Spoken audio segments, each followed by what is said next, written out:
In 2021, a traditional ruler in this town sat at the head of a plot to murder me.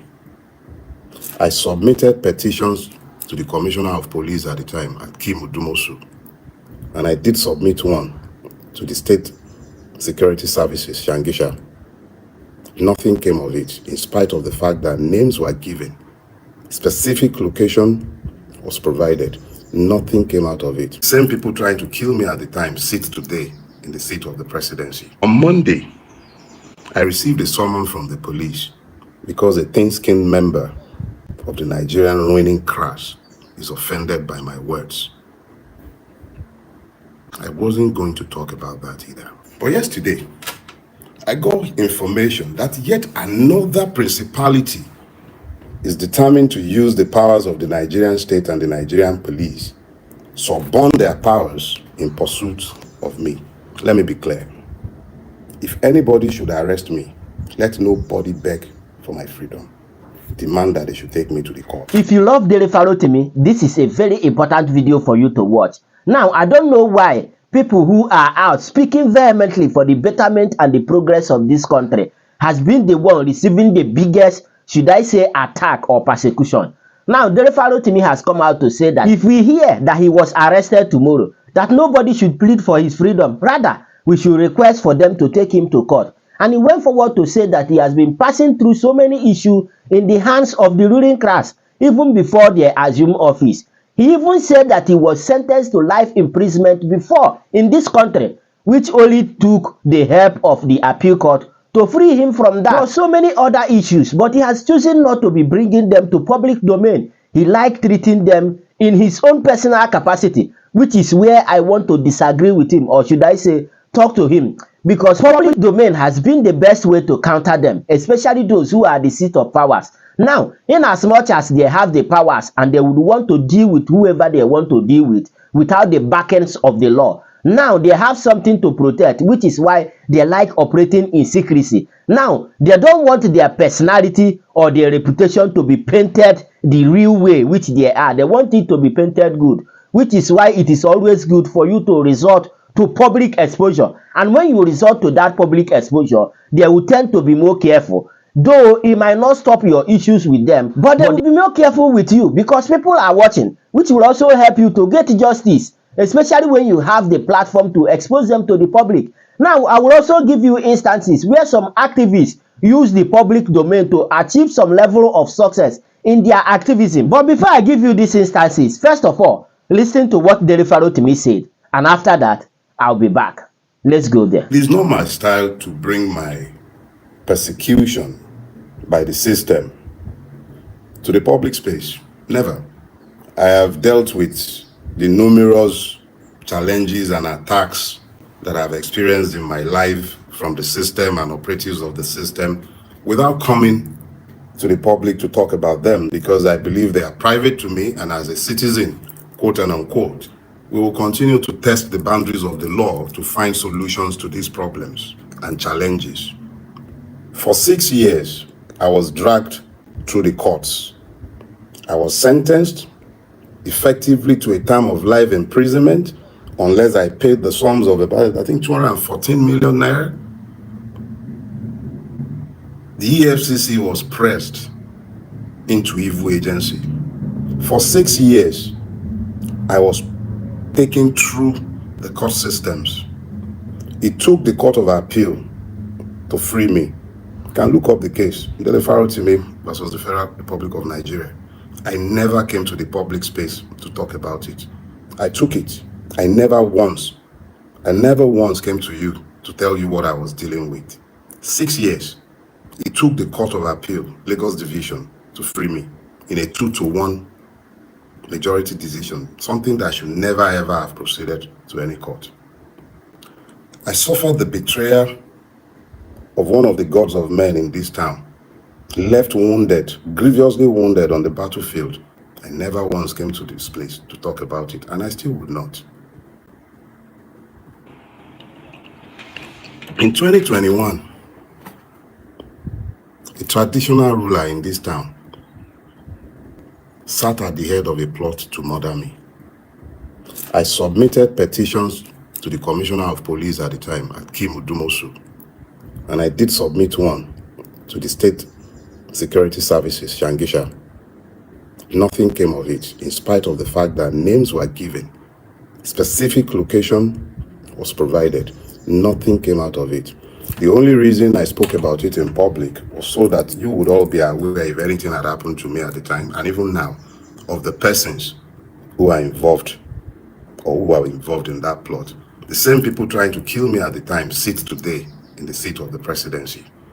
I never came to the public to talk to you about it, and my reasons are very simple. You don't do what I do without being prepared to die whenever death comes. And I died a long time ago. Nobody is about to start scaring me with death. Let's be clear about that. So, I never bothered coming to you to talk about it. I operated a waste management franchise in this town. I did not owe Loma a dime. I paid my franchise fees faithfully. It took Loma a single letter querying me to cancel my franchise. I never came to the public space to talk about it. I'm in court.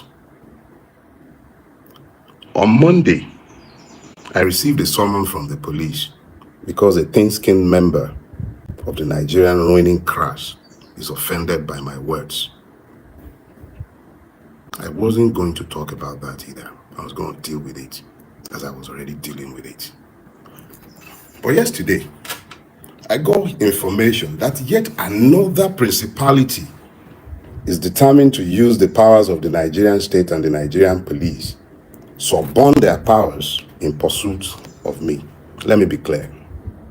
If anybody should arrest me, let nobody beg for my freedom. Demand that they should take me to the court. Maybe they are the ones who are always saying go to court. I've always used the court as my instrument of battle. Even as much as I have continuously assailed that judiciary as an institution, it still remains the judiciary, and I will use it. But let nobody presume to plead with anybody on my behalf. I have lived my life up till this point, waiting for the consummation of this crystallization between myself and the system. I am here. I'm going nowhere. If anybody's going to run, now I go run. I know they run from now. That is that. So, let's do this week's business. Good morning, everyone. Welcome to Sunday service. And don't worry. Oh yeah, sorry, one more thing before I go. In as much as you guys have been faithlessly railing against Pastor Adeboye, the man actually told you guys the truth. If they hadn't been praying so hard, the evils of Bulaba and the multiple levels of evil that has overtaken us should have had the Naira well above 10,000 to 1. Where else in the world would you find the kind of concerted effort at the destruction of a country that has been visited upon Nigeria? Where else? So yeah, maybe the only reason you guys are pissed off with him, which is why I'm pissed off with him myself, is that instead of telling us about the efficacy of the prayers that have been said to avert the looming catastrophe over Nigeria, perhaps they should also talk about rulers being righteous, doing the right thing. That's what I'm going to say on the subject. So, let's talk about today. Boju Boju, a game of masquerades. Boju Boju. If you're a Yoruba person, you recognize the words. Boju Boju, Olorumbo, Shaking Shi. You remember it, right? For those of you who are into Yoruba, Boju Boju is essentially the words we Yoruba use in the game of hide and seek. When we're busy playing hide and seek. Back in the days when there weren't, you didn't have internet, we used to have to wait for NTA to come online around 4:35 in the evening. And before then, if you switched on the TV, it was just going to be offering you horizontal lines and then some music as well, funny, Beethoven and all the rest of them. So back in those days, children were inventive and we were quite physical in the way we played. And one of the games we played was the hide and seek that every other child, everywhere in the world, everybody played it. But we had our own variants. Boju Boju, Olorumbo, Shaking Shi. But what is Boju Boju and what is the relevance of Boju Boju? It is a game of pretense. We pretend to search for ourselves. You only had so much space within which you could have hidden yourself. But the person who is looking to catch the person who would now be the one who has to play the seeker, we all pretended that we didn't know where this or that person were. It added to the fun. But the boju boju I want to talk about today is more the boju boju of masks, the numerous masks that we all wear. You understand? The masks that we wear in all of our spaces. We are forced to pretend that things are normal. We are forced to pretend that we are normal.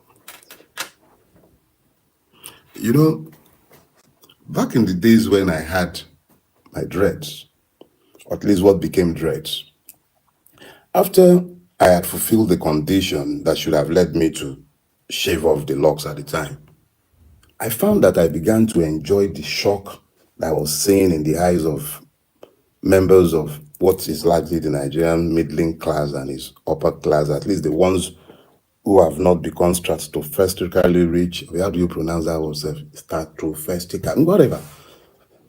They've not become so stupidly rich that they can't think anymore. At least we still run into them in airport lounges, in restaurants, in aircrafts. And I am blessed to be able to access the same level of comfort that a lot of them can enjoy within reason. So there I am looking like the madman in the midst of their normalcy.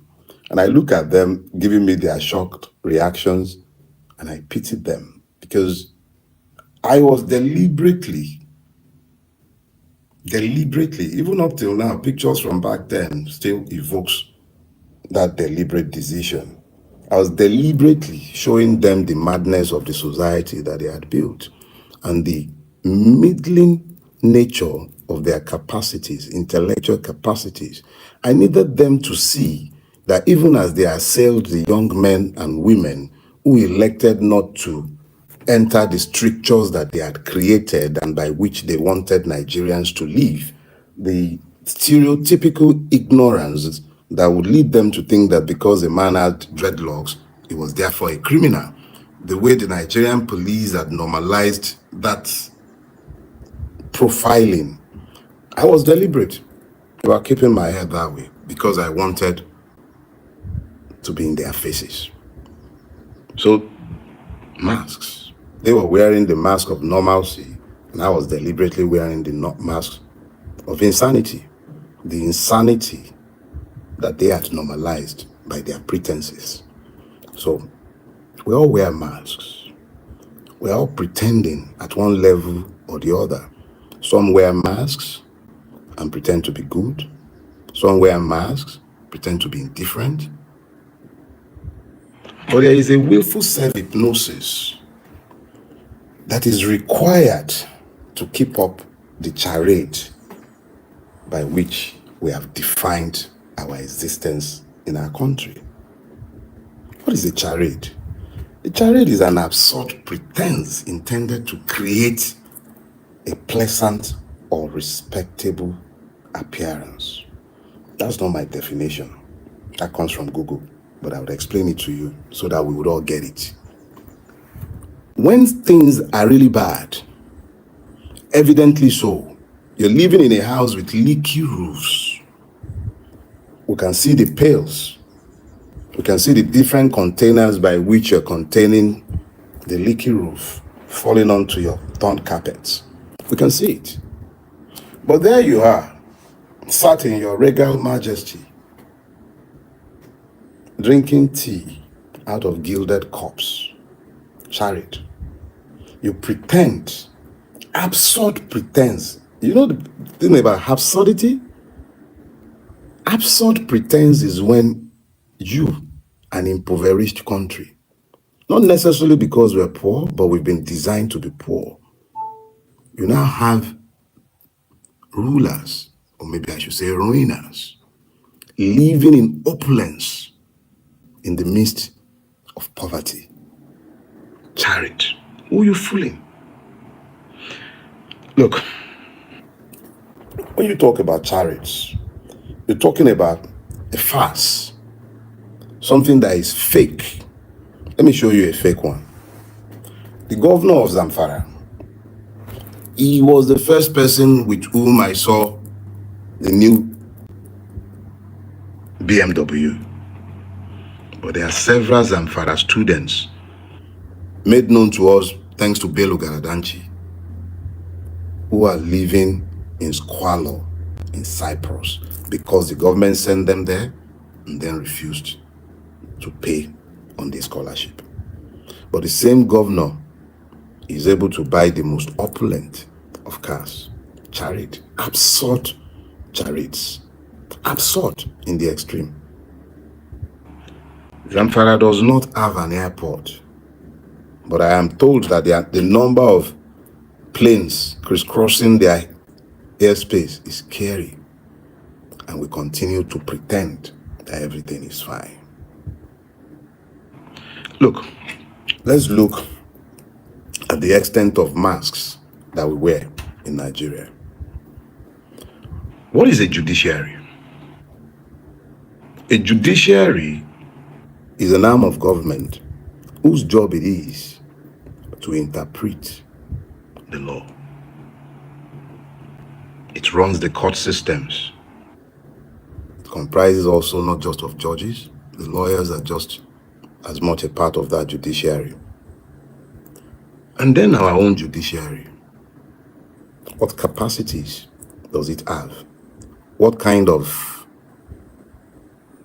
justice can be found therein? One of the most heartbreaking things for me as a lawyer is the knowledge, and I'm speaking to knowledge, I'm not talking about suppositions. It is the knowledge that it is almost impossible to find substantial justice in our courts. If you don't believe me, let me remind you. Children, I don't know how many of them now, because it gets baffling and even more confusing when you begin to look at the pictures that came after they were released. But we were told minors, and we saw several pictures and videos of minors in the court. These persons were sent to prison by a judge. They were awaiting trial for 93 days, I believe, in a country with a judicial system. When they were granted bail in the sum of 10 million naira. It was two shorties, underage children. The judge could see that, and that was justice to him. And then the president, through the attorney general, jumped on it, and by executive fiat, trial was stopped. They were freed, and all of a sudden we're having parties to celebrate that the government and the judicial system abdicated their responsibilities to those who thought themselves to be citizens.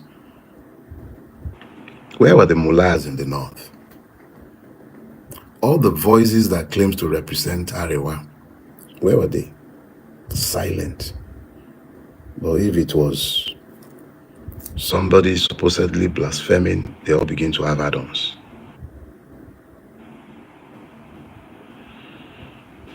And we have a judiciary. That same judiciary asked mascot the slapper to raise 500,000 naira bail. A legislator, 500,000. Underage children, 10 million naira. And we have a judiciary. Masks, chariots. They are outliers, yeah. There are good men out there, even within the judiciary, I agree. But what's the ratio? We have to assess an institution, not persons. The speed with which rich men and politicians, the speed of justice or injustice that they are able to assess compared to the poor. Exactly where lies the hope of the common man? All right, so we have legislators. What's the legislative arm intended to do? In every society, they're the ones empowered to make laws. But the laws are meant for the good of the people. The good of the people. Those are the ones that are meant to make laws for the good of the people. Appropriate money for the good of the people. But what good have they done? It took them less than 48 hours or thereabout to change the national anthem. But what else have they ever done with speed in the interest of the people? And we have a legislative arm of government. It holds nobody responsible for anything. It is more focused on constituency projects. They were offering mics. And we have a legislative arm. And let me tell you, this has very little to do with party affiliation, with ethnicity, with religion. They are one and the same in that house. The only time you ever hear any argument of any substance is when they are quarreling over loot. At every other time, they are less bothered about the plight of the Nigerian. And yes, we have legislators. Do you know who I am? Look at this rat. I can make you disappear.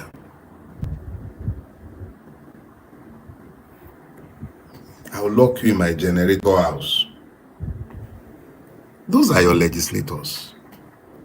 And please, don't get me started already. The person in question, I've alluded to it somewhere else. This person came to the National Assembly on the back of Abga. He had the picture of Ikemba adorning his poster. He must be one of those who will speak to the marginalization of Ndigo. Grievance politics has meant that a whole swathe of people have worn masks, pretending to be the ones who are protecting the interest of the people. That one did not bother to ask the ethnic affiliation of the person he was happy slapping. I'm not sure it would have mattered much to him. And we have legislators. Masks. Masks. That's what we're all wearing. Masks. We pretend in a game of charade. That's what we're all wearing. Do I talk about the executives? The only thing that is true of them is probably the last of the syllables. Thieves.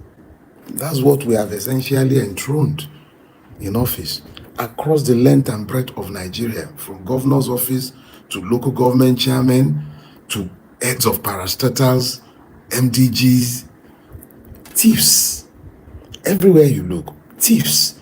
Actual thieves, convicted thieves, criminals of all sorts, running our enterprise. If Nigeria were to be an enterprise, it's being run by crooks. That is not me abusing anyone, just simply saying what is. You want us to talk about the clergies? We should talk about the clergies. Problem is, there is nothing to talk about. There is nothing to talk about. The only time you hear the voice of Nigerian pastors and imams is when they either they are preaching hatred or they are preaching prosperity. That is the only time you hear about them, whether they are Muslims or Christian. Okay, so if you want to break it down, let's put it this way. The Christian ones are intent on preaching ignorance. They don't seek to liberate the people with the word. They seek to enslave. The Muslim ones are a little different. They hold nobody to account. The only difference is that they are not as loquacious as the Christians, at least in the South. But look all over our country today. If God is indeed the God of truth, how come our country has been overtaken by lies, by deceit, by fakery, by a charade? All right. So you were praying so that so that naira will not fall to 10,000 to 1. Praise the Lord. The Lord hears prayers and his name shall not be mocked. Pastor Adeboye is completely correct. If they hadn't been praying, if God had not been merciful, this country should have collapsed. I spoke with friends within the system and they were telling me how almost impossible it was to pay salaries within the federal government at some point last year. So yes, Nigeria should have collapsed. And yes, everything has been done to destroy the currency. Emefiele substantially destroyed the naira under the watch of Abacha and of Buhari. The APC, almost everybody who is in government today was part and parcel of that destruction. What has the clergy ever said about that beyond praying about it? It's not enough to pray. Did prayer build the redeemed camp? Yes, but you worked. Angels didn't come down to build any part of that beautiful city that you have built out of a jungle. Where is the place of works? Where is the place of righteousness exalting a country? How many words have been spoken in rebuke of the evil that has overtaken our country, either by Muslim clerics or by Christian clerics? How many? Just how many? The other day, thanks again to Bello, we got to know that those they considered senior clerics were given a certain sum, lower clerics were given a certain sum because they went to Aso Rock to go and see Bulaba. Listen, of exactly what use is the clergy in a country that is apparently overtaken by so much evil? Look, today, a bank executive confessed to me that this shortage of naira, the scarcity of naira that we are seeing, is not contrived. It's simply scarce, it's not available. How is that possible? Even if you say you are transiting to electronic banking, it's not the same as saying that there simply isn't any cash available within the banking industry if you are not deliberately and willfully attacking and seeking to destroy your own currency. Who does the kind of things that have been done in Nigeria if the government is not deliberate about wanting to destroy the economic base of a country? Whilst we are busy praying against the devaluation, have you said anything about this? It's not. Let's talk about the citizens. Now, here's the thing. We're playing a game of charity. It's a game of pretense. We've already confirmed that our judiciary is not behaving the way a judiciary should behave. Confirmed. We've also agreed that the legislators are more or less looters. The executives are actually thieves. The clergy, largely complicit. We, the citizens, quote and unquote, who are actually the victims, playing to be citizens. You get it? You, me, we are victims. We pretend because we are told that we are citizens. Some of us are aware, and because we are aware, I am very, very much aware of my victimhood, because I cannot be anything but a victim in a country where the judiciary is as hopelessly compromised as our own is, where the legislators are essentially looters, where the executives, and when I say executive, stop thinking only about your governor. Part of the executive is your police. Part of the executive is your custom. Each and every one of the civil servants you are looking at are part and parcel of the executive. It's not just about Tinubu and your governors. It's about the chairman of that parastatal. It's about the MD of that water corporation. It's about each and every one of you who sit in government offices. That is the executive. So we, the victims, who believe ourselves to be citizens, what kind of masks are we wearing? Exactly what kind of mask are we wearing? Don't forget, it is these same victims, quote and unquote, citizens, who peoples the judiciary. They are the ones you find in the legislature, in the legislative houses. They are the ones you find executives. So we are all to blame. We are all wearing masks, pretending to be good people, but we are all wearing masks. Let's look at what you pass for the middle class. You wear masks, middling class. In that your class, they are largely poor, rich men. Only one illness away from poverty. One job loss away from penury. With the gross devaluation of the naira, a lot of you are already selling your substance to educate your children abroad because the Nigerian educational system has been destroyed. Some of it thanks to you. And now everybody's paying the price.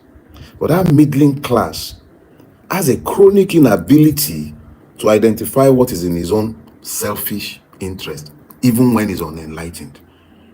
That inability to identify exactly what is in their own enlightened selfish interest is what has destroyed Nigeria, not just the ruining class.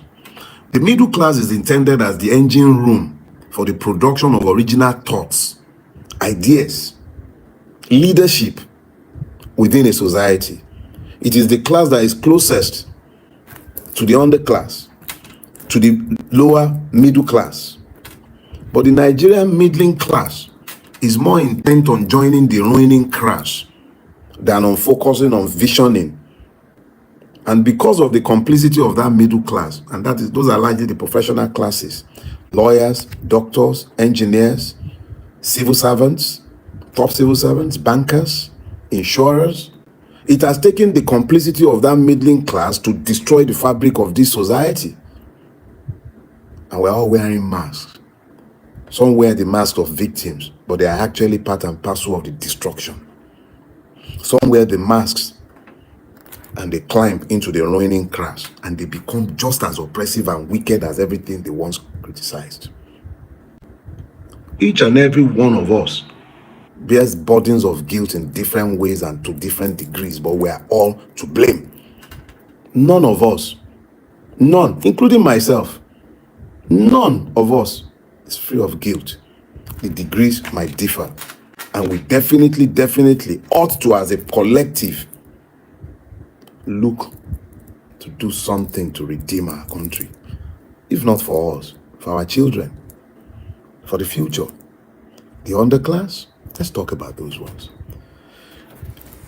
These days I try my best to do one or two things in Yoruba language of my birth, and the language by which I can communicate with the mass of the people within my space. For those of you who are hearing me, if you're hearing me, you are not really a member of the underclass. You are a member of the middle class, or perhaps one of the monitoring spirits from the upper classes.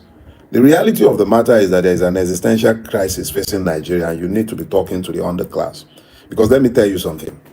If the Nigerian revolution, hear me again, maybe I should use the word, if the Nigerian implosion or the outbreak of chaos should come initiated by the underclass, you, the middling class, will be the first target. Those who benefit from the ruination of Nigeria would largely escape, and they will probably be the ones who will come and redesign a country to their own benefit. You have ignored the underclass. I wrote a piece some years ago. You'll be well advised. Visit my website. Go and look for it. I think you will recognize. That's the title. I spoke specifically to the issue of the disconnect between the middling class and the underclass, to the point where when even they talk about the revolution, they do not realize that the underclass that they have ignored to educate, who will be the soldiers in the hands of whoever controls the street in that time, will see them as the first line of enmity. They ignore this all of the time. They ignore that they have not educated these people, and for these people, you who look like you are hitting, you have extra, you are the first target for them. So keep wearing your masks of victimhood. The real victims knows who the victims are, and you are not a victim in their eye. You are a perpetrator. You are one of those who have put them where they are, and when the time comes, they will come for you. Let that sink in. Get it clear. When the time comes, they will come for you, not necessarily because you took a part. It's your silence in the face of evil that have rendered you complicit. Confirm, just like I said before, that I want to disagree with Dele Farotimi, where he said that he doesn't want to be sharing these issues to the public. Now, speaking for the betterment and the progress of this country is no longer a personal business. As you share your speech, you should also share the issues that comes with it, because it is now a collective effort and everyone has one or two roles to play. And just like I told you before, the public domain is the best way to counter them, especially those who are the seat of power that want to deal with people without the backings of the law. Now, they have something to protect, which is their reputation. But when you resort to public exposure, escalating things to the public, they will be very careful dealing with you, which will also help you to receive justice in the appropriate places. Now, we have laws in this country to protect us, but the law tend to work better when the eyes of the public is on it. And I'll give you instances. Now, some activists who understand this are using the public domain to receive success in their activism. First of all, let me point out Very Dark Man for you. Now, Very Dark Man has been doing so well for himself and for everybody. And how is he able to get all this result he's getting? Most of the percentage of the work that he's getting is through the public domain, because just like I told you, they don't like exposure to the public domain, and when the eyes of the public is always on it, they tend to be more careful. Now, let me even use this last episode, the bus driver, or should I say the taxi driver with the House of Rep member. Now, are you going to tell me that this kind of issues have not been happening before without no justice? But because this one made it to the public domain, it was escalated and justice was given to the guy, though he later went back, but that's his business. The public has done their own quarter. What about the minors that was arrested from the north? They were detained for over 90 days, and during this detention, it was only few people that knows about it. But immediately the case made it to the public domain, everyone escalated the matter, and they received pardon from the president, and they went home. This is just to mention but a few. And that is the reason why I want to plead with you not to be keeping things to yourself, because it is not going to be a good treatment to your fans, your followers, and your loved ones, because everybody have one or two roles to play. And at the end, all of us will be free and we will get what we are looking for in this country, and it will become a better place for each and every one of us. Though I have small platform, this message might not reach to him, but it will be nice if you have access to him, you can tag him to this video or share it with him. But nevertheless, share your thoughts with me on the comment section. And of course, you know the vibe now. Click on that subscribe button, follow and share for more updates. Because like this, we move.